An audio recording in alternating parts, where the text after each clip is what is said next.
चालू हो गया सर।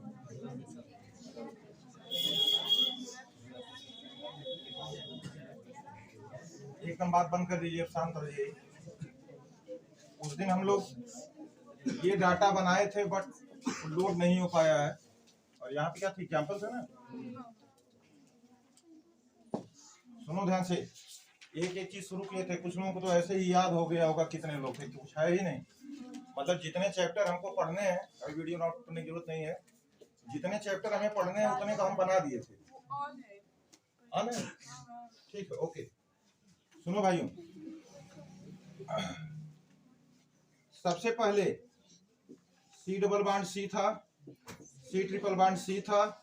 इसके बाद हमने क्रियात्मक समूह OH लिया था, पिछली क्लासों में ये सब हो गया था। फिर इसके बाद क्रियात्मक समूह CHO था। फिर इसके बाद क्रियात्मक समूह double bond C double bond O था। इसके बाद क्रियात्मक समूह हमारा COOH था। इसके बाद मैंने लिख दिया था NH2। इसके बाद CONH2 था। और लास्ट में हम लोग लिखे थे ईथर। तो इतनी बातें हो गई। तो इनके परिवार का नाम ये है भैया एल्कीन, ये है एल्काइन, ये है एल्कोहल, ये है एल्डिहाइड, ये है कीटोन, ये है अम्ल, ये है एमीन, ये है एमाइड और लास्ट में है ईथर। यहीं से मेन शुरुआत होगी, ध्यान से एकदम समझिएगा, यहीं पे समझने में दिक्कत नहीं होनी चाहिए। अब सुनो ध्यान से, एग्जांपल्स बहुत ही सिंपल है। मैंने कहा था कि सबसे सरल एल्कीन है C2H4। फिर उसके बाद मैं दे सकता हूँ C2H2। अब ये सब क्या है, अभी आगे हम लोग पढ़ते जाएंगे चैप्टर के अनुसार। एल्कोहल में कोई भी लिख सकते हो, जैसे मेथेनॉल, एथेनॉल, कुछ भी लिख दो। एल्डिहाइड में तुम्हें पहला ही मेथिल CH3 CHO लगा दो। कीटोन में तुम्हें लिखना है, तो मैंने कहा था कि सबसे प्यारा कीटोन CH3CO CH3 है। ये सब बातें हुई थी। अम्ल की बात किए थे तो हमने कहा था कि अम्ल CH3COOH है। सबसे पहला अम्ल परिवार का सबसे ये दूसरा सदस्य, पहला सदस्य नहीं है। पहला सदस्य तुमसे कोई कहे, अभी आगे हमेशा पढ़ेंगे कि अम्ल परिवार किसको कहेंगे भाई, जिसके क्रियात्मक समूह के लास्ट में COH समूह होता है, क्रियात्मक समूह होता है, वह अम्ल होते हैं, कार्बोक्सिलिक अम्ल होते हैं। तो कहा जाएगा कि किसी परिवार का पहला सदस्य कौन है। अभी ये सब हम आगे डिस्कस करने वाले हैं। इस परिवार का फिलहाल अभी परिचित हो जाओ कि इस परिवार का पहला सदस्य फार्मिक अम्ल है, जो लाल चींटियों से प्राप्त होता है। एक दिन हमने शायद आपको बताया था थोड़ा सा। इसके दूसरे एग्जाम्पल को हमने कहा था कि ये दोनों एग्जाम्पल इसलिए याद करते हैं बच्चे, क्योंकि ये तुम्हारे कोर्स का मैटर है। इसी दोनों के बारे में पढ़ोगे जब हम लोग पढ़ोगे। एमीन क्या हो गया, एक एल्किल समूह लगा दो, NH2 लगा दो। एमाइड क्या है, CH3CONH2 हो गया। ईथर क्या है, मेथॉक्सी मेथेन हो गया, CH3OCH3। क्या इतनी बातें नोट हो गई थी क्या? तो चलिए ठीक है, अब आगे हम इससे प्रोसीड करते हैं, आगे बढ़ते हैं। और एकदम ध्यान से आप लिखिए, इस बात को एकदम हर किसी बच्चे को एकदम जुबानी याद होना चाहिए। इसलिए याद होना चाहिए क्योंकि क्रम से यह चैप्टरों के नाम है। तो लेट्स स्टार्ट। यहां से बात शुरू करना है, ध्यान समझिए। बात यहां शुरू हो रही है कि कल जब मैं क्रियात्मक समूह की बात कर रहा था तो हम ये कह रहे थे कि क्रियात्मक समूह कैसे पैदा हुआ था। एक H हटा था, कोई G आया था। G माने ग्रुप, G माने कोई दूसरा ग्रुप आया था। कैसे आया था, H हटा था, उसी स्थान की जो वैलेंसी खाली थी उसी को पूरा करने के लिए आ गया था। तो हमारा बन गया था Rg। मैं इसको नोटिफाई किया था कि बाबू ये लोग क्या है, ये है क्रियात्मक समूह। यहीं से हमारी बात शुरू हुई थी। और R क्या है, एल्किल समूह। R क्या है, एल्किल समूह। तो जब इतनी बात हो जाए, अभी आप इसको फिर से नोट करेंगे और एक नोट लिखोगे। नोट सबसे इंपॉर्टेंट चीज ये है कि सुनो, अभी इसको फिर लिखो तुम और सुनो ध्यान से क्या कहोगे। R तो यहाँ पे एल्किल समूह है। अभी हम लोग इसके बारे में डिटेल पढ़ने जा रहे हैं, R के बारे में। G के बारे क्या है, G कोई क्रियात्मक समूह है। क्रियात्मक समूह कहे थे अभी जो बांटे थे हम लोग, पीरियड खींचे थे, उस पीरियड में जो थे। अच्छा, जो ये क्रियात्मक समूह है इसमें सबसे इंपॉर्टेंट नोट करने वाली बात यह है कि आर पार्ट और जी पार्ट यानी किसी कार्बनिक यौगिक के दो ही पार्ट हो गई ने। सुनो ना अभी ने बताओ, मुझे लिखना है एथिल अल्कोहल, तो एथिल आर पार्ट हो गया और जी पार्ट का हो गया लोएच। हमें लिखा है कि फार्मिक एसिड वही जो लाल चीटियों से मिल रहा था, तो आर पार्ट यहाँ पे एच हो गया और सीओ या जी पार्ट हो गया। ये बात तो आप समझ रहे हैं ना। तो हम यही नोट में कह रहे हैं कि नोट में आर और जी में तुम बच्चा ये बताओ कि आर डिनोट्स फिजिकल प्रॉपर्टी। अभी बताता हूं हिंदी में कैसे बोलोगे। बताता है, डिनोट माने बताता है, इंगित करता है। किसके? भौतिक गुणों को इंगित करता है, भौतिक गुणों को इंगित करता है, डिनोटिंग। हिंदी इंग्लिश दोनों किसी में लिख दिया। और जी सुनो, तब इसी तरह मैं कहूं यह किसको इंगित करता है कि किस प्रॉपर्टी को? यह इंगित करता है, किसको इंगित करता है भैया? रासायनिक गुणों को। ये सब कॉन्सेप्ट हैं। जब कॉन्सेप्ट तुम पढ़ लोगे तो अभी केमिस्ट्री कुछ देर बाद बेहद सरल होने वाली है। फिर से सुन लो मैं क्या बोला, सभी बच्चे एकदम रटते और याद करते हुए जाएं कि जवन भी उत्पन्न हुआ हाइड्रोकार्बन से वो आरजी था। आरजी में से मुझे क्या समझना चाहिए? आर माने एल्किल समूह, जी माने कोनो क्रियात्मक समूह। आर का बताई, आर भौतिक गुणों की व्याख्या करता है और जी किसकी व्याख्या करता है? रासायनिक गुणों की व्याख्या करता है। क्या ये बात समझ में आई है? अच्छा, तो फिलहाल इतना नोट करो फटाफट।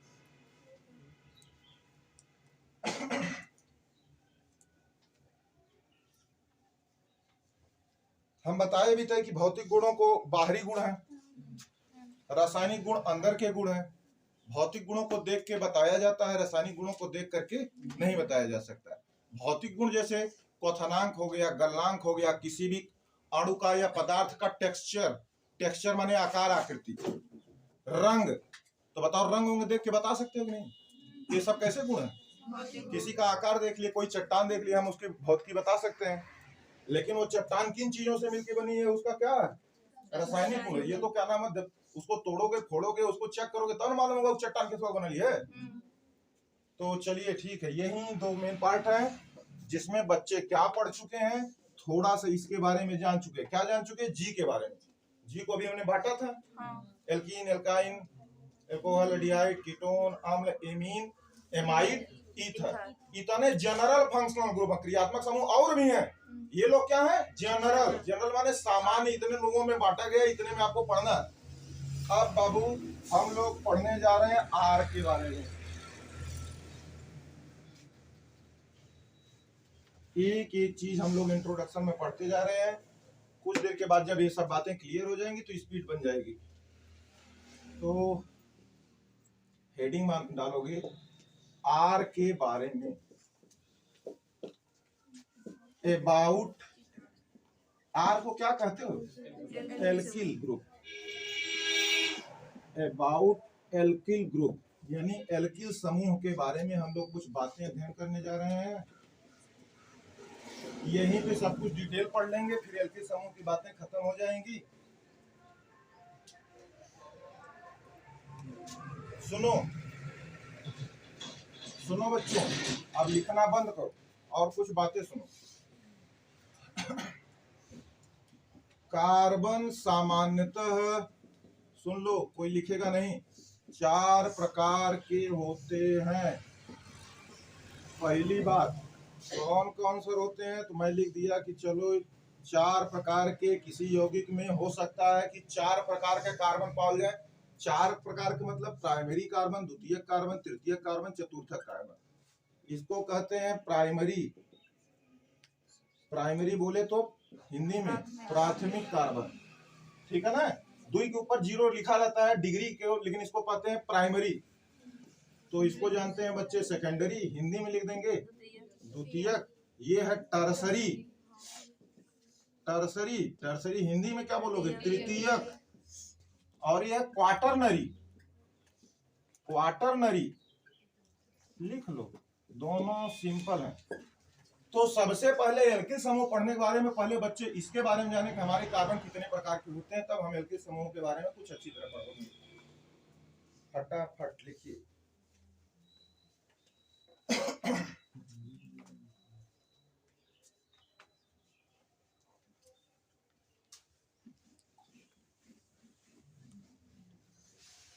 कुछ करना था नहीं, फटाफट लिख डालो। सुनो,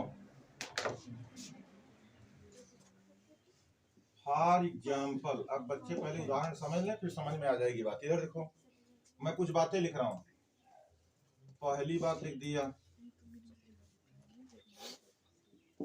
दूसरी बात लिख देता हूं,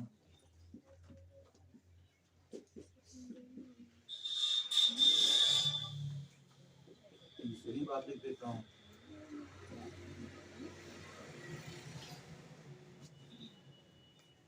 चौथी बात लिख देता हूं,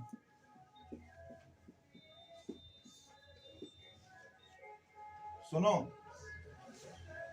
सुनो भाइयों, सभी लोग ध्यान से सुनिए।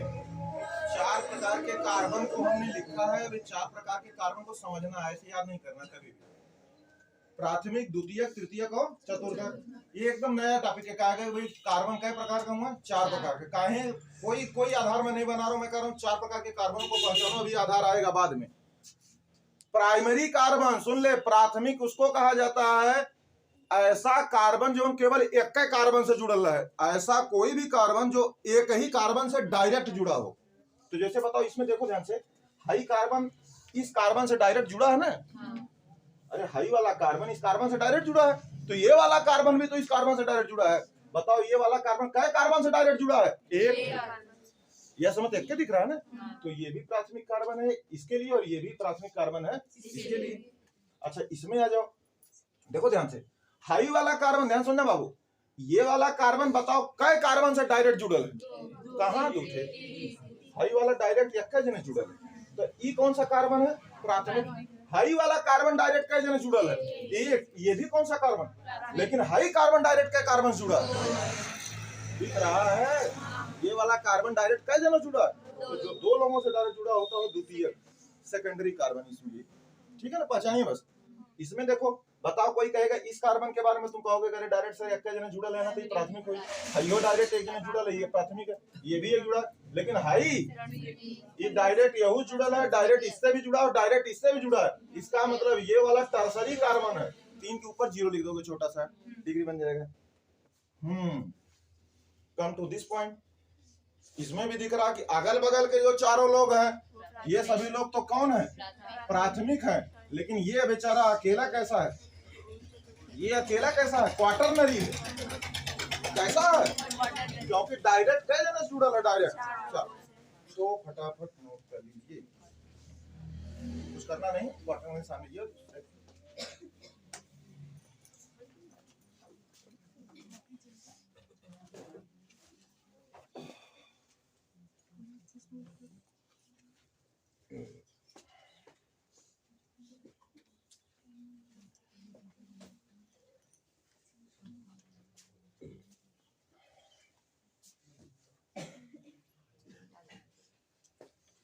हो गया।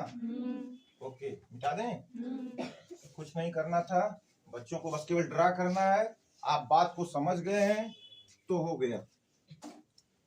तुम चाहो अगर इस बात को भूल रहे हो तो कहीं आप नोट बना के लिख लीजिएगा। अगर आप भूल रहे हैं, आपको लग रहा है कि इसको भूल जाते हैं, तो एक कार्बन से मैं ऐसे लिख दूंगा याद करने के लिए, डायरेक्ट जुड़ा हो तो कैसा कार्बन? प्राथमिक कार्बन। यानी कोनो कार्बन एक कार्बन से डायरेक्ट जुड़ा हो तो कैसा होगा? प्राथमिक। तो 2 कार्बन से डायरेक्ट जुड़ा हो तो द्वितीयक, 3 कार्बन से डायरेक्ट जुड़ा हो तो तृतीयक, और 4 कार्बन से, यहाँ कार्बन लिख दो भाई, कैसा होगा? ये बात तो भूलना मत, अभी बाद में काम करेगा। ये भी नोट बना के लिख लीजिए।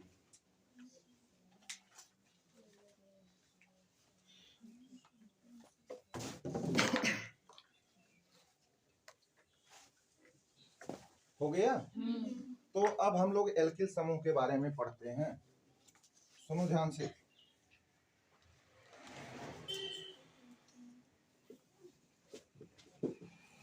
सबसे पहली बात एल्किल समूह की, एल्किल ग्रुप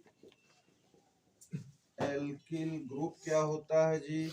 एल्किल ग्रुप का मतलब बस सीधा सा एक सूत्र है, एल्किल ग्रुप जब एल्केन में से हाइड्रोजन प्रतिस्थापित हो जाता, हट जाता है, तो कौन बनता है? एल्किल समूह। बस अब यहीं से एग्जाम्पल लिखना है हमको, यही एक सूत्र है। एल्किल समूह क्या है? तो आप कहेंगे जब किसी एल्केन में से एक हाइड्रोजन क्या हो जाता है? माइनस हो जाता है। माइनस नहीं कहोगे, गणित मतलब प्रतिस्थापित। क्या हो जाता है? क्योंकि प्रतिस्थापित मतलब क्या कि वो हटेगा तो उसके स्थान पे कौन आएगा? कोई आएगा, और जो आएगा वो कौन रहेगा? जी रहेगा। वो कौन रहेगा? जी रहेगा। वही बता देगा कि वो अलग अलग जाति का हो जाएगा, अलग अलग परिवार के लोग हो जाएंगे। तो जब इतनी बात पढ़ लिए हैं बच्चे, तो कुछ एल्किल समूहों को हम लोग स्वयं पैदा कर देते हैं इसी सूत्र से।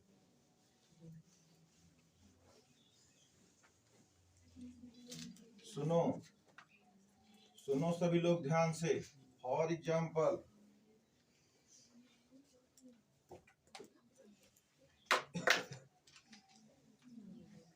चलिए इधर देखिए, ये बताओ, इधर देखो, ये कौन है? मीथेन। माइनस हाइड्रोजन बन गया मीथेन। बस देखते जाओ, सभी लोगों को मालूम है, ये लिख लेना। ये मीथेन था, मीथेन, और एक हाइड्रोजन निकलते ही हो गया CH3, क्योंकि एक निकल गया तो CH3 हो गया, मेथिल समूह हो गया। ठीक, चलो इससे थोड़ा और आगे बढ़ लो। CH3 बोले तो एथेन, इसको कंडेंस करो, कंडेंस करो। अरे C2H6 हो गया, कंडेंस तो संकुचित एथेन करोगे, इसको सिकोड़ दो। अच्छा, इसमें से माइनस एच किया तो बच्चे ने कहा कि मैं डायरेक्ट लिख दे रहा हूँ, C2H5 बच गया। तो एथेन से यहाँ इद लगेगा, वहां एन लगता था, यहाँ कौन सा शब्द लग? इद। अंतिम में इद शब्द लग जा रहा है। मेथेन से मेथिल हुआ तो एथेन से एथिल होगा, तो प्रोपेन से प्रोपिल होगा, ब्यूटेन से ब्यूटिल होगा। इसी तरह जितने भी एन रहेंगे उनसे इल पैदा हो जाएगा। समझ में आया? तीसरा सुनो ध्यान से, बताओ CH3 ध्यान से बताना भाई, -H बराबर, अब देखो थोड़ा ध्यान से, एक मिनट, ऐसे पहले क्या ये बात समझ में आ रही है? एक कॉन्सेप्ट बताने जा रहा हूं भाइयों को, यहीं से आपकी सारी केमिस्ट्री चालू हो जाएगी। ये लिखल है प्रोपेन, और हमें हटाने का है, हमको इसको प्रोपेन से बनाना क्या है? प्रोपिल। क्या बनाना है? अब मैं प्रोपिल मतलब कि एक हाइड्रोजन हटावे के। अच्छा बताओ सभी लोग, बताओ ध्यान से, हमें हाई वाले कार्बन का स्वभाव बताओ, प्राथमिक है, द्वितीयक है, तृतीयक है? ये वाला बताओ यार, ये वाला कार्बन बताओ, डायरेक्ट एक ही कार्बन से जुड़ा है ना, तो ये कौन स्वभाव का है? प्राथमिक। हाई वाला कौन स्वभाव का है? ये भी प्राथमिक, लेकिन हाई कौन स्वभाव का है? द्वितीयक, क्योंकि ई वाला डायरेक्ट कल में जुड़ा। तो चलो मैं दो तरह से हाइड्रोजन निकालता हूं। मैं कहता हूं एक बार या तो चाहे प्राथमिक निकाल दे, प्राथमिक वाले चाहे इधर से निकाल दो चाहे इधर से। तो चलो बच्चों, मैंने यहां से -H किया, इसीलिए दिखा दे रहा हूं, कहां से किया? यहां से। तो बन जाएगा CH3 CH2 हो गया। और फिर किसी बच्चे ने कहा नहीं सर, हम यहाँ से नहीं, जब हाइड्रोजन हटाना तो मैं यहाँ सेकेंडरी वाले से हटाता हूँ, फिर -H किया। तो अब बताओ क्या हो गया? CH3 CH3। बताओ क्या दोनों तो प्रोपिल ही हैं? दोनों तो प्रोपिल ही हैं। C3H7 है तो है, देख ले लोगन। प्रोपेन का सूत्र क्या होला? इधर देखिए सभी लोग, समझना केवल है हमें जब तक। C3H8। प्रोपिल कैसे बन जाएगा? C3H7। तो हटौले का तरीका अब दो प्रकार से। अब आप छोटे बच्चे नहीं, दोनों तरीके से हटाइए। कहां से हटा रहे हैं? हम प्राइमरी से भी हटा सकते हैं, या चाहे सेकेंडरी से। अगर प्राइमरी से हटाई तो हाई नॉर्मल प्रोपिल बनी। प्रोपेन से प्रोपिल बनना था, लेकिन कैसन?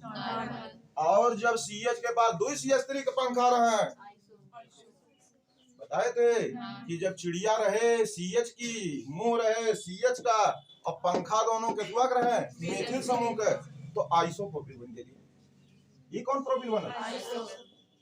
तो इसका मतलब बच्चों ने ये समझा, ध्यान समझना, कि मेथेन से साहब मेथिल बनी और क्यों ना बनी, एथेन से केवल एथिल बनी और क्यों ना बनी? काहे ना बनी? हाइयो प्राइमरी कार्बन है, चाहे यहाँ से एस निकालते तब भी यही बनता, यहाँ से निकालते तब भी यही बनता। बात समझ में आ रहा है? लेकिन प्रोपेन से 2 एल्किल बन जाएगी, नॉर्मल प्रोपिल और आइसोप्रोपिल। अगर हम प्राथमिक से निकाले तो नॉर्मल वाला है और द्वितीयक वाले हाइड्रोजन से निकालते हैं। तो बताओ यहाँ 2 था तो हो गया ना। फटाफट नोट करो, एकदम स्पीड से नोट कीजिए।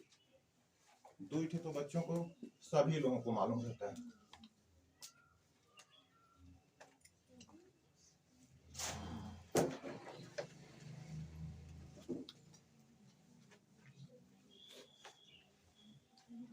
हो गया।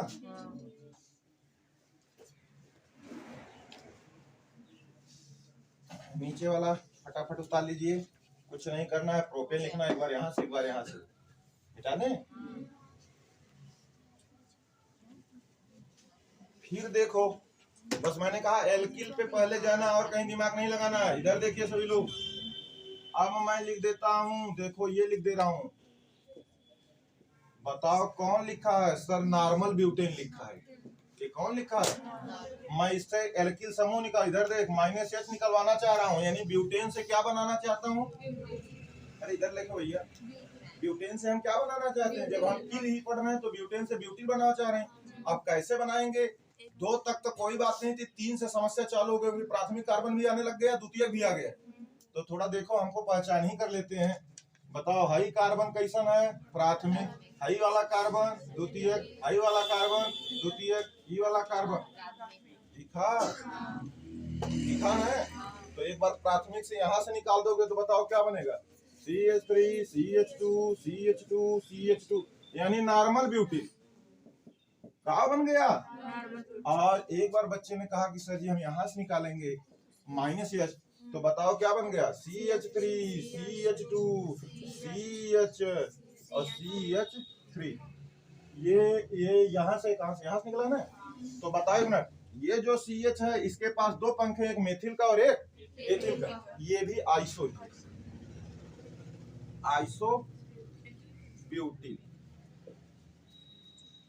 चलो उतार लो।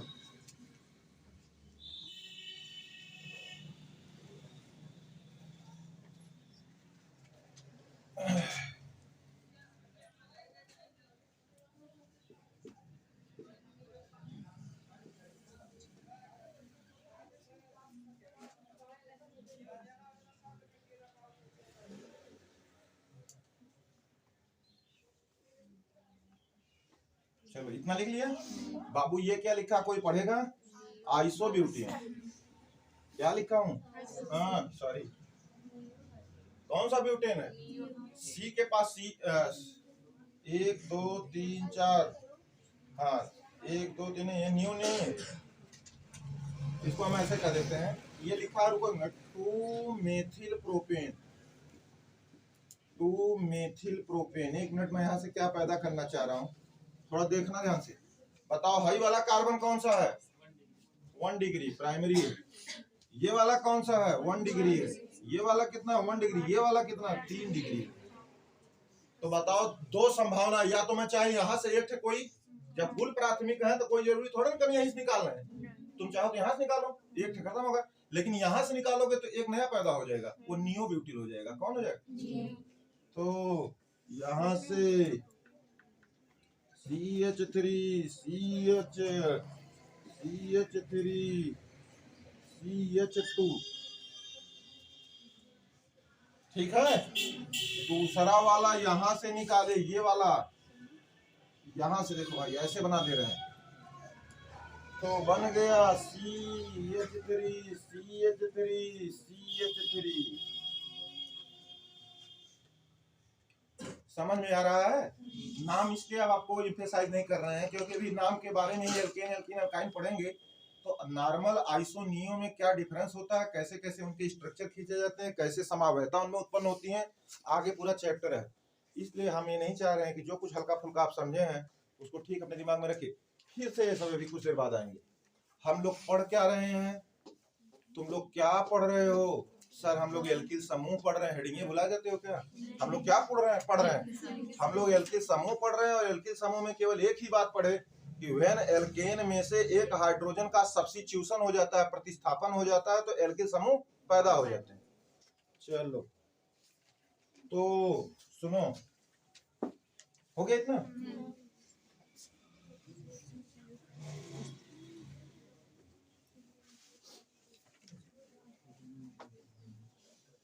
इसी तरह शांत रहिए।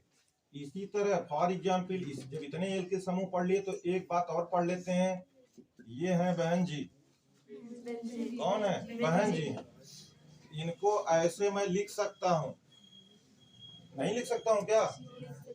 C6H6 लिखा है, हम मैंने कर दिया कि C6H5 और सिंगल बॉन्ड H लगा दिया, बतिया तो ही हमारी है। और बताओ इसको, ये जो बहन जी होती हैं इनको क्या कहते थे? फीन। या में से एक हाइड्रोजन निकल जाए तो बन जाएगा C6H5। फीन में इल जुड़ गया तो हो गया फिनिल। यह भी एक एरोमेटिक एल्किल समूह है, ये भी उतार लो। ये था एल्किल समूहों से परिचय। Methyl, ethyl, propyl, butyl, isobutyl, नियोब्यूटिल और भी तरह तरह के लोग जैसे ही हमको मिलते रहेंगे, हम ये जानेंगे कि ये एल्किल समूह थे।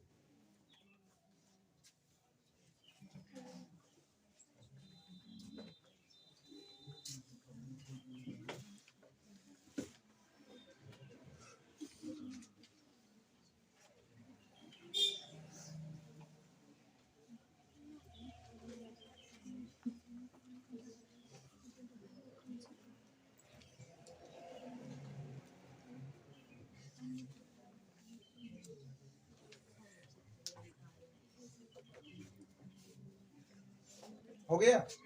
चलिए ठीक है, ये बात खत्म होती है। नेक्स्ट हेडिंग डाल लो। नेक्स्ट हेडिंग बनाइए, बहुत ही इंपॉर्टेंट हेडिंग है। हर एक स्टेप पे आप अपग्रेड होते जा रहे हैं। एकदम थोड़ा क्लास में साइलेंस बनाओ, थोड़ा इस क्लास की कम से कम शुचिता और निष्ठा को बनाए रखिए। ऐसा नहीं है कि आप यहाँ पे ऐसे ही बात कर रहे हैं, हम यहाँ पे आपके सामने चिल्ला रहे हैं। एकदम कंसंट्रेट होइए। हम लोग हर एक जगह अपग्रेड कर रहे हैं, मतलब जितनी सिंपल चीजें थी या धीरे धीरे जटिलता की ओर बढ़ेंगे, और ये बच्चे वही समझ पाएंगे जो इन छोटे छोटे कॉन्सेप्ट को समझेंगे। जैसे जब इतनी बातें पढ़ रहे हैं, हम लोगों का चैप्टर है क्या चल रहा है? इंट्रोडक्शन। अभी हम लोग क्या पढ़ रहे हैं? इंट्रोडक्शन टू ऑर्गेनिक केमिस्ट्री पढ़ रहे हैं।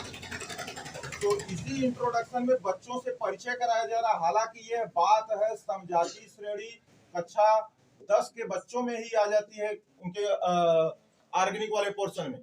समझाती श्रेणी क्या होती है? बहुत इंपॉर्टेंट चीज है, होमोलॉगस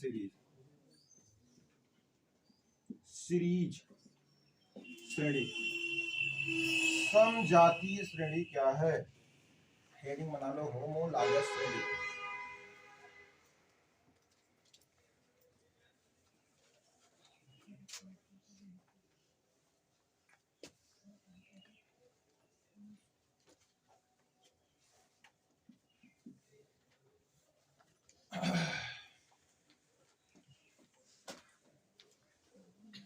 देखो पहले तो ये बात सुन लीजिएगा, बहुत ज्यादा कार्बनिक यौगिक है दुनिया में। सुनो ध्यान से, पहले इसका आधार क्या है, ये क्यों हेडिंग आ गई? कार्बनिक यौगिकों की संख्या अपार है। इसलिए अपार है क्योंकि जैव जगत में तो पाए ही जाते थे, और कोलवे साहब ने, हॉलर साहब ने, इन लोगों ने बना करके यह सिद्ध कर दिया कि यह प्रयोगशाला में भी संभव है। तो ऑर्गेनिक कंपाउंड की बाढ़ आ गई। बताइए कहाँ नहीं ऑर्गेनिक कंपाउंड? ये जो कपड़ा पहना हूँ, क्या ये बताइए पेड़ पौधों से डायरेक्ट मिल गया है? नहीं, इसको तो कहना मशीनरी इसमें किया गया ना। ये ऑर्गेनिक कंपाउंड है।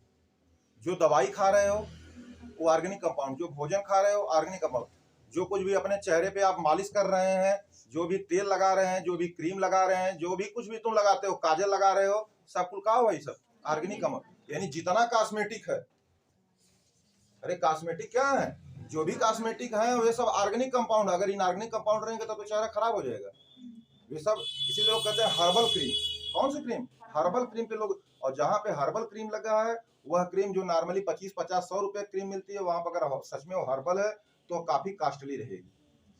खैर हम लोग, मैं ये बताने जा रहा हूँ बच्चों को कि कार्बनिक यौगिकों की संख्या बहुत ज्यादा बढ़ गई।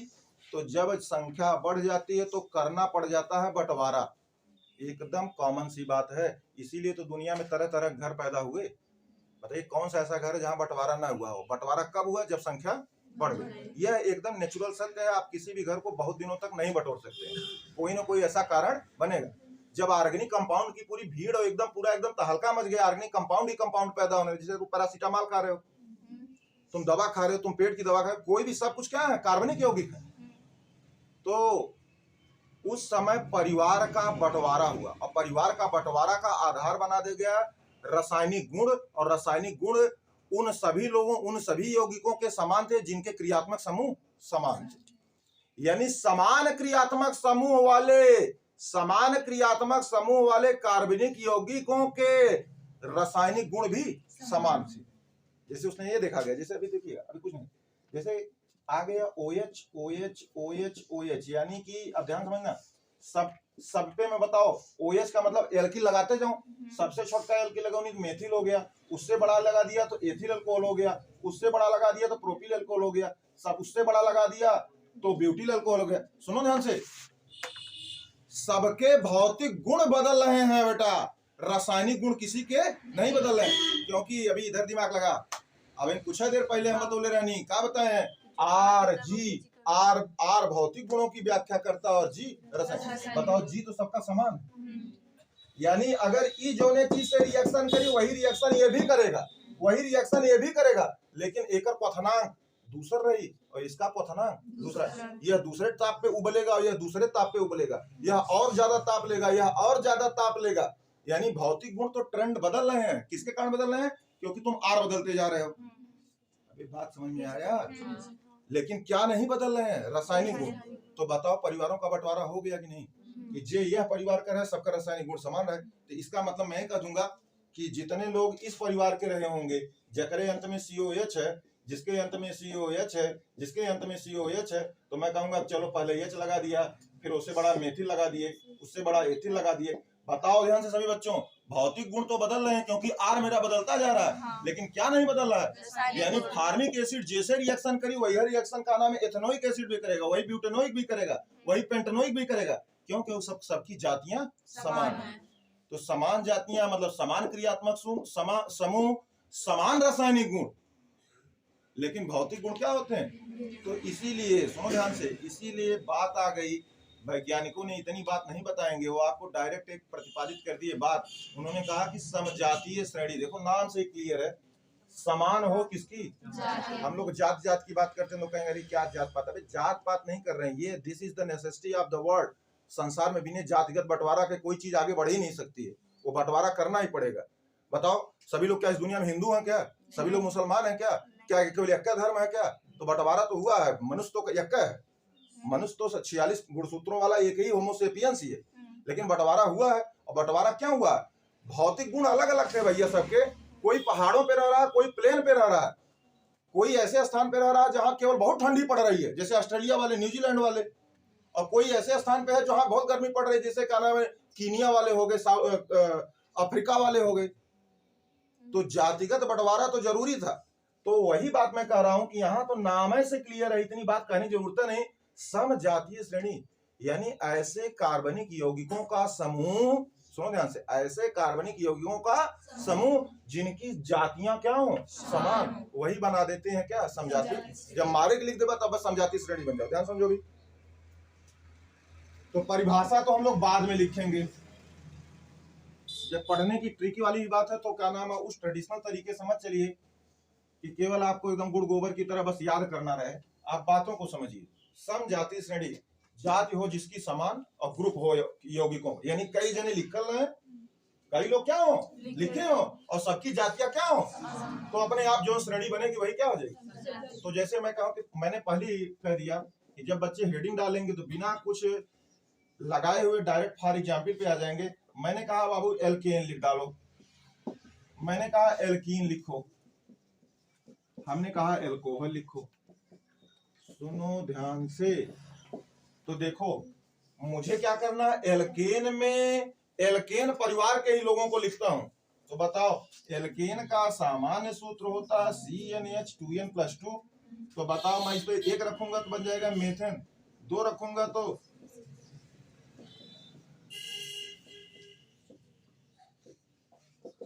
बस इतना ही। इसमें समानता क्या है कि सर इसमें समानता क्या है कि इस परिवार के सभी कार्बनिक यौगिकों का क्रियात्मक समूह जो सिंगल बॉन्ड था वही सब में है। यह कार्बन कार्बन में भी सिंगल है, यह कार्बन कार्बन 3 थे, चाहे 5 थे, चाहे 7 थे, कुल कार्बन कार्बन, और सारे कार्बन कार्बन किस फार्मूला को फॉलो कर रहे हैं? तो बताओ, एक श्रेणी बन गई। और एक इंटरेस्टिंग चीज समझाती श्रेणी की, अभी जब बच्चे मैं लास्ट में लिखा दूंगा कि दो समजातीय श्रेणी जो दो क्रमागत सदस्य, सुन बच्चा, कैसे सदस्य क्रमागत क्या होते हैं? एक के बाद दुई, दुई के बाद तीन, उनके सदस्यों के बीच में सदैव CH2 का अंतर रहता है। CH2 माने एक कार्बन का भार 12 अंक और दुई का 12 दू 14 अंक। अंक मैं लिख देता हूं, यानी यह का एक अणुभार निकालोगे और इसका अणुभार निकालोगे, फिर उसके बाद इसका निकालोगे, फिर उसके बाद इसका निकालोगे, इसके बाद क्रम से अगर तुम बढ़ते जाओ तो कुलीन क्रियात्मक समूह कुलीन यौगिकन के बीच में CH2 का अंतर आ रहा है या 14 अंकों का अंतर आ रहा है। चलो लेट अस सी, इन दोनों के बीच में अंतर देखो, बताओ। C3 C2 घटा देला एक कार्बन, 8 कार्बन 6 कार्बन, 12 2 14 अंक का, यानी कि जितना इसका रहेगा। अच्छा यहीं पे मैं ये भी कर लेता हूँ, बताओ अणुभार निकाल लेते हैं। बताओ ये 12 दूनी और कितना जोड़ दें बराबर, इसका जोड़ लो 12 यही 36, और ये क्या हो गया 8 36 8 44। बताओ अंतर कितने का है? 14। किसी भी मॉलिक्यूलर वेट के बीच में कितने का अंतर? चलिए इसमें देख लेते हैं। बताओ इसमें भी देख लो, 5 और 4 का भी अंतर ले लिया जाए तो यहाँ C आ जाएगा। इधर देखिए तो दिमाग लगे, और ये 12 था, ये 10 था। बताओ 12 10 का अंतर कितना हो गया? वही CH2 का अंतर इसमें भी कितने आएगा? 14। तो पहला एग्जाम्पल तो आप ऐसे एकदम फटाफट नोट कर लीजिए। बाकी कहीं भी मैं कोई बात लगाऊंगा, यही बात अभी हर जगह लगाऊंगा, चाहे एल्केन हो, चाहे अल्कोहल हो, चाहे डिहाइड हो, चाहे अम्ल हो, चाहे कोई भी एमीन हो, हर जगह एक श्रेणी बन जाएगी समान जातियों की, जिनके बीच में CH2 का अंतर रहेगा या 14 अंकों का अंतर रहेगा। 14 अंक अथवा में अणुभार का अंतर, किन लोगों के बीच में? दो क्रमागत सदस्यों के बीच में। फटाफट नोट करो भाइयों, ये एल्केन वाला क्यों नोट करो फटाफट। एल्कीन का भी हम लोग देख लेते हैं, फिर अल्कोहल का भी देख लेते हैं।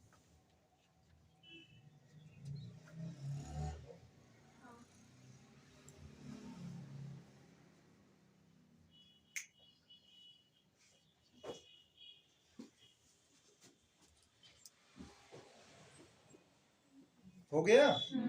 इसमें कुछ ऐसा कठिन था ही नहीं, तुम लोग ब्यूटेन पेंटेन तक लिख लो, हर जगह CH2 का अंतर दिखा दो।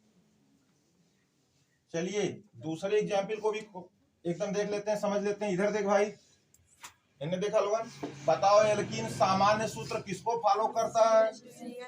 इसलिए ये मैं बता दे रहा हूँ, यह भी मुझे नहीं बताना चाहिए था क्योंकि कक्षा 10 में ये सब बच्चे पढ़ चुके हैं, ठीक है ना। तो CnH2n में बताओ, पहले में तुमको एक बात बताया था जब मैं पढ़ा रहा था केमिस्ट्री, कि मेथिन does not exist in the nature, प्रकृति में मेथिन नहीं विद्यमान। इधर देख बाबू, अगर यहाँ कार्बन का मान 1 रख दें तो हाइड्रोजन का मान 2 हो जाए, तो CH2 बताओ का अस्थाई है? कभी नहीं। अगल बगल अगर यहाँ अगर CH2 था तो यहाँ H लगाओगे तो ये मेथिन कहाँ रह गया? तो मेथेन हो गया। इसका मतलब इधर देख, मेथेन प्रकृति में होता है लेकिन मेथिन प्रकृति में नहीं होता। और यूपी बोर्ड का बहुत पेट सवाल है, 1 नंबर का, जाके खोज लीजिएगा, बहुत बार पूछा क्यों नहीं होता है। बस ऐसे मालूम है नहीं साहब का, अरे क्यों नहीं होता तुम बता दो। कहोगे सूत्र ये रहेगा तो CH2 रहेगा, संयोजकता हमेशा कार्बन की कितनी होनी चाहिए? 4। जैसे ही 2 संयोजकता खाली रहेगी तो संयोजकता को किससे भरा जाता है? हाइड्रोजन से। 2 हाइड्रोजन में लगाऊंगा तुरंत ही अपने आप क्या बन जाएगा? CH4। ये का मतलब मेथिन बन ही नहीं पा रही, तो मेथिन भी नहीं बनती है तो और कौन नहीं बनता? मेथाइन भी नहीं बनता। तो चलिए जब हम इस बात पे कर रहे हैं तो हमारा सुनो, एल्कीन परिवार का पहला सदस्य तब मेथिन नहीं होता है, कौन होता है? एथीन। तो इसमें तो कुछ अंतर नहीं। तो बताओ C3 रहेगा तो H कितना? 6, 4 रहेगा तो ये कितना? 8, ये कितना भाई? 5, तो ये कितना? 10। वही बताइए, वही बात मैं फिर से कह रहा हूँ, अंतर देखो। बताओ 3 कार्बन 2 कार्बन हटा दिए, 1 कार्बन 6 कार्बन, CH2 अंतर, CH2 इसके बीच में अंतर, CH2 अंतर का मतलब कितने अंक का अंतर है? यानी जब मॉलिक्यूलर वेट तो निकालोगे, क्या निकालोगे? मॉलिक्यूलर वेट, अणुभार। तो अणुभार पहले वाले सदस्य और दूसरा उसके जो आगे का सदस्य रहेगा उनके बीच का अंतर हमेशा कितना अंक है? 14। ये है समजाती श्रेणी। और आगे थोड़ा देख लेते हैं। मिटाएं इसको क्या?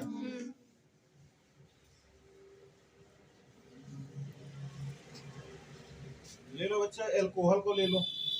एक और एग्जाम्पल दे देते हैं, फिर इसके बाद डायरेक्ट हम परिभाषा पे आ जाते हैं हम लोग।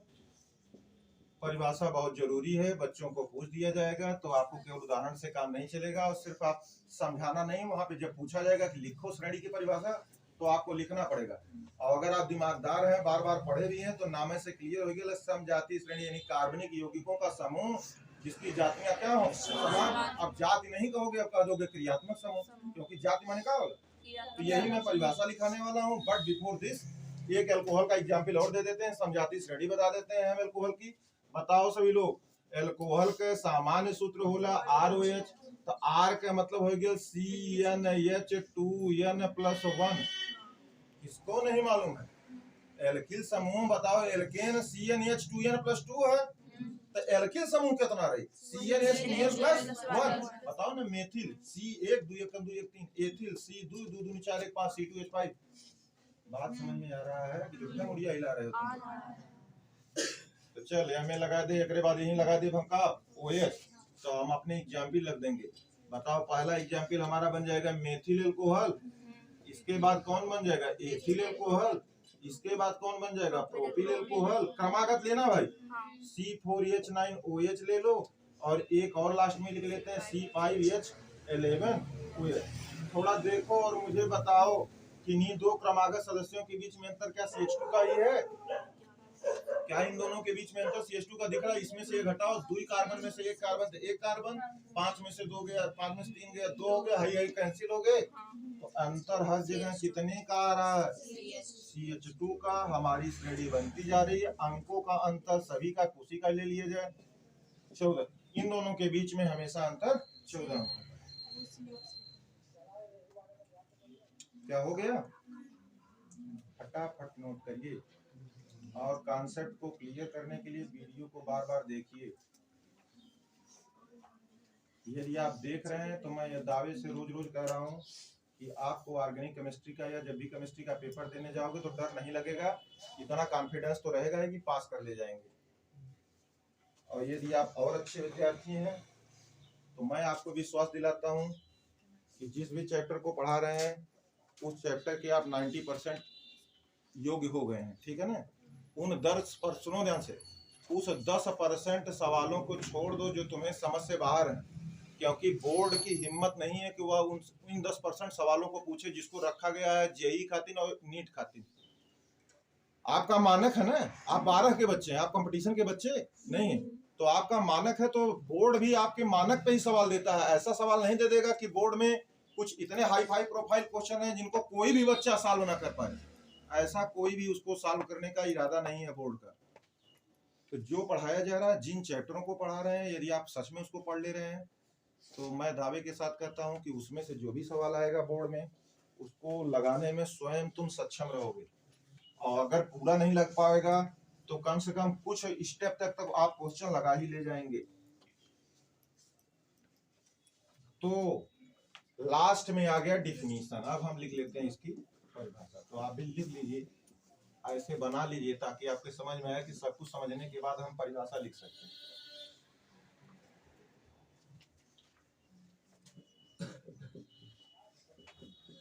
कार्बनिक यौगिकों का समूह,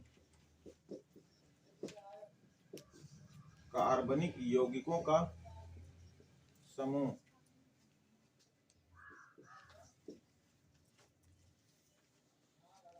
जो सामान्य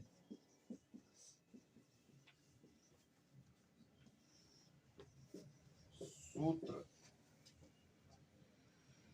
जो एक ही सामान्य सूत्र, जो एक ही सामान्य सूत्र का पालन करते हैं,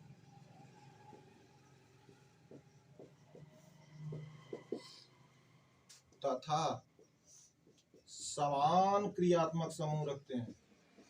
समान जाति, ऐसे लिखना, तथा पहले याद हो जाए, समान जाति कोष्ठक में लिख देना बच्चों, क्रियात्मक समूह, क्रियात्मक समूह। मार्कर तो खत्म हो गया।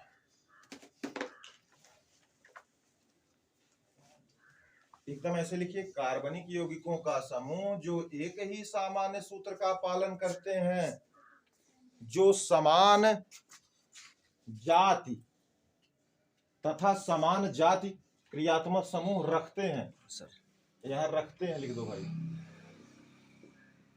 रखते हैं। जो श्रेणी प्राप्त, कामा देख लीजिएगा, इससे जो श्रेणी प्राप्त होती है, इससे जो श्रेणी प्राप्त होती है, कामा देखे लिख लेना इसके बाद, इससे जो श्रेणी एक सीरीज प्राप्त हो रही है उसे समजातीय श्रेणी कहते हैं।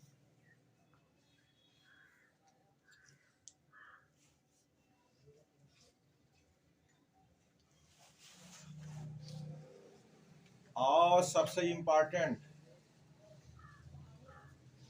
हाँ, इंग्लिश में इसको कैसे कहोगे? क्या हिंदी के बच्चे इंग्लिश में इसको नहीं परिवर्तित कर सकते हैं? कर सकते हो, तुम लोग इंग्लिश पढ़ते हो। देखो ना, इसमें क्या ऐसी कठिन बात है कि आपको साहित्य लगाना है। Group of organic compound, group of organic compound which follow the same general formula, जो किसको फॉलो करते हैं? समान, and have the same functional group, and have the, यानी समान क्रियात्मक समूह है। और समान जो सूत्र था उसका, जैसे बताओ एल्केन का सामान्य सूत्र लेके सभी लोग उसी का पालन कर रहे थे। एथेन में सब लोग, एल्कीन में भी, एल्काइन में भी, अल्कोहल में। तो हमारी परिभाषा ही हो गई कि कार्बनिक यौगिकों का ढेर सारा समूह रहे, कोई भी समूह रहे, जो सामान्य सूत्र का पालन करते हैं तथा समान जाति रखते हैं, तो जो श्रेणी, जो सीरीज बन जाती है उसी को समजाति श्रेणी। और सबसे इंपॉर्टेंट इसमें लिख लीजिए लक्षण, होमोलॉगस सीरीज के कैरेक्टरिस्टिक, समजाति श्रेणी के लक्षण। Group of organic compound which follow the same general formula and have the same functional groups are form a series that is known as the homologous series. लक्षण पहला लिखो, लिख डालिए इसको।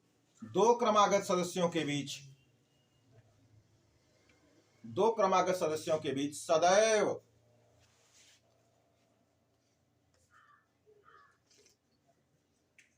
CH2 का अंतर होता है, सदैव CH2 का अंतर होता है।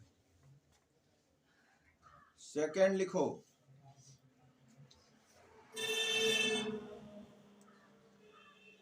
दो क्रमागत सदस्यों के बीच सदैव 14 अंक का अंतर रहता है।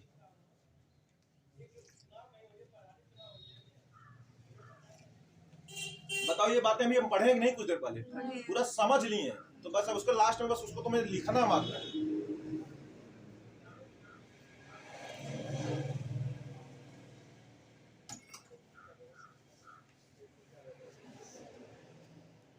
हो गया। और इसी के साथ इंट्रोडक्शन टू ऑर्गेनिक केमिस्ट्री खत्म हुआ। अब हम लोग अपने मेन पॉइंट पे आ जाते हैं, जहां से चैप्टर की शुरुआत हो जाती है। इंट्रो टू ऑर्गेनिक केमिस्ट्री खत्म हो गया। ध्यान समझिएगा, जितना परिचय आपको प्राप्त करना था आपने प्राप्त किया। अब आगे जो कुछ भी और मिलेगा वह नया नया जुड़ता है। तो हम लोग पढ़ेंगे अब IUPAC नाम का, IUPAC नाम नॉमेनक्लेचर।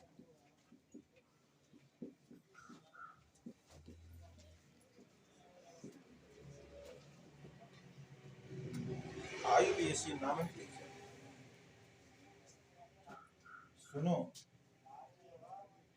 पहले तो मैं ये बात कहूंगा, ये तो आपका मुख्य अध्याय ही चालू हो गई है। तो तुम लोगों का पूरा एकदम लेक्चर ही चालू हो गया। काफी लंबा चौड़ा लेक्चर चलने वाला है और इसमें हम लोग कुछ पढ़ना भी नहीं है।